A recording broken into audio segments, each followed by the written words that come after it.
एक दिन सुबह के समय में नगरवासियों को एक आश्चर्यजनक आवाज सुनाई दी।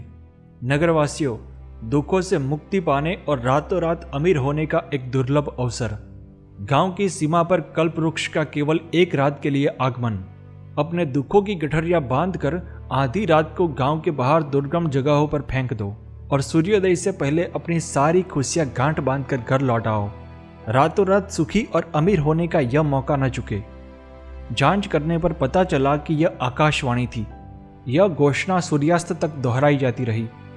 जिज्ञासा, संदेह और अविश्वास, सब कुछ विश्वास में बदल गया, क्योंकि दुनिया में हर कोई असंतुष्ट और दुखी है।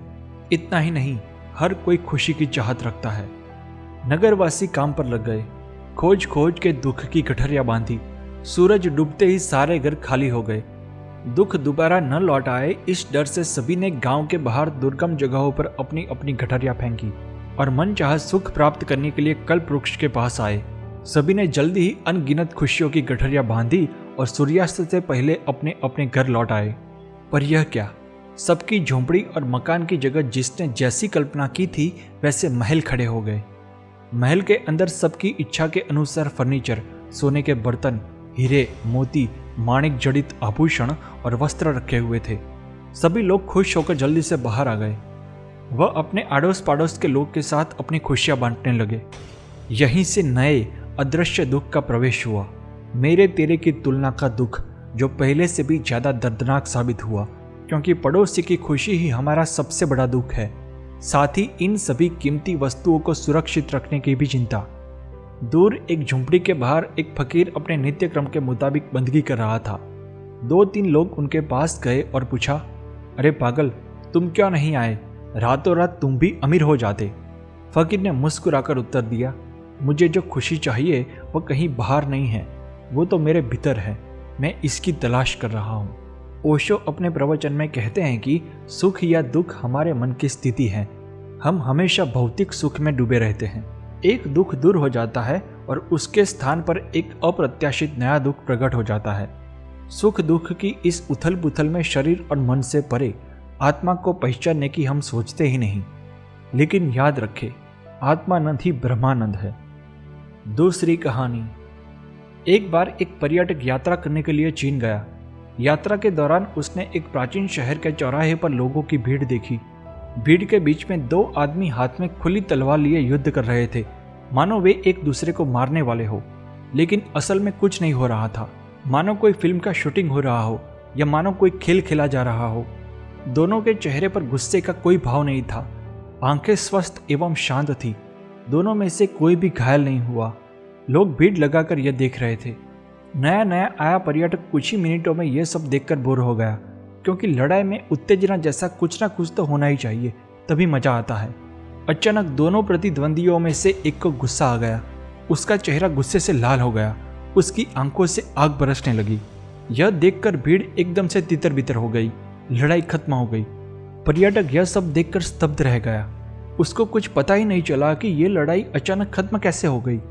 उसने पास में खड़े एक बूढ़े स्थानीय व्यक्ति से पूछा, भाई साहब, मुझे समझ में नहीं आता कि लड़ाई जब चरम उत्कर्ष पर पहुंची, जब एक प्रतिद्वंदी वास्तव में क्रोधित हो गया, तब सभी लोग तितर बितर क्यों हो गए?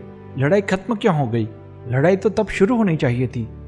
उस बूढ़े व्यक्ति ने हंसकर उत्तर दिया, भाई साहब, दरअसल ये दोनों तलवारबाज लाओ त्सु के ताओवादी शिष्य हैं। यह ताओ की शिक्षण पद्धति है। जैसे ही प्रतिद्वंदी क्रोधित हो जाता है, वह हार जाता है। उसने अपनी कमजोरी, अपना डर दिखा दिया। दूसरा स्वस्थ एवं शांत रहा। उसका ध्यान भंग नहीं हुआ था, इसीलिए वह विजेता बन गया। दोस्तों, ओशो अपने प्रवचन में ये कहानी सुनाकर कहते हैं, जब भी आप क्रोधित होते हैं तो आपकी चेतना की ऊर्जा बर्बाद हो जाती है। स्थित प्रज्ञ अवस्था में आप अपनी आंतरिक शक्ति के स्तंभ होते हैं। इस अवस्था में आप अजय हैं, महावीर हैं। क्रोध उत्पन्न हुआ और उस क्षण आप उसे देख सकते हैं कि क्रोध उत्पन्न हुआ है, तो क्रोध शांत हो जाएगा। तब आपकी शांति भंग नहीं हो सकती। तीसरी कहानी। एक बार तिब्बती रहस्यवादी मारपा को एक आदमी ने प्रश्न पूछा कि मृत्यु के बाद आप कहाँ जाएंगे, स्वर्ग में या नरक में? मारपा ने तुरंत उत्तर दिया, मैं निश्चित रूप से स्वर्ग ही जाऊंगा। उस आदमी ने हैरान होकर पूछा, आप इतने निश्चित रूप से कैसे कह सकते हैं कि आप स्वर्ग में ही जाएंगे? भगवान ने अपने मन में आपके लिए क्या सोचा है वह आप नहीं जानते। मारपा ने उत्तर दिया, भगवान ने मेरे लिए क्या सोचा है इसकी मुझे चिंता नहीं है। मैं तो बस इतना जानता हूँ कि मेरा स्वर्ग हमेशा मेरे साथ है और हमेशा मेरे साथ ही रहेगा, क्योंकि मैं जहाँ भी जाऊँगा खुश रहूँगा और वही मेरे लिए स्वर्ग है। इसीलिए चाहे मुझे स्वर्ग में डाला जाए या नर्क में, इससे मुझे कोई फर्क नहीं पड़ता, बल्कि यह बात ही मेरे लिए असंगत है। ओशो अपने प्रवचन में कहते हैं कि न तो दुख का कोई कारण है और न ही खुशी का कोई कारण है। सब कुछ आपके दृष्टिकोण पर निर्भर करता है। अगर आप खुश रहना चाहते हैं तो इससे कोई फर्क नहीं पड़ता कि बाहर स्थिति क्या है। खुश रहना आपकी क्षमता है, आपकी योग्यता है, जिसका परिस्थिति से कोई लेना देना नहीं है। लेकिन अगर आप दुखी होना चाहते हैं तो आप अच्छी या बुरी हर स्थिति में दुखी होंगे। अगर आपको स्वर्ग भी भेज दिया जाए तो वहां भी आप दुखी होने का कारण खोज ही लोगे। एक संयमी और संतुष्ट व्यक्ति जानता है कि आनंद जीवन का स्वभाव है, इसीलिए जीवन स्वयं आनंद है, एक आशीर्वाद है। खुश रहने के लिए अन्य कारण ढूंढने की जरूरत नहीं है। लेकिन जो व्यक्ति लालची और भोगी होता है वह यह भ्रम में होता है कि धन, बंगला, स्त्री आदि से ही सुख मिलता है। दरअसल वह धारणा गलत है। खुश रहने के लिए सरल, सहज और प्राकृतिक जीवन जीना चाहिए। दोस्तों, अगर आपको ये कहानी अच्छी लगी हो तो वीडियो को लाइक और चैनल को सब्सक्राइब करिए। आपका यह योगदान मेरे लिए मूल्यवान है। धन्यवाद।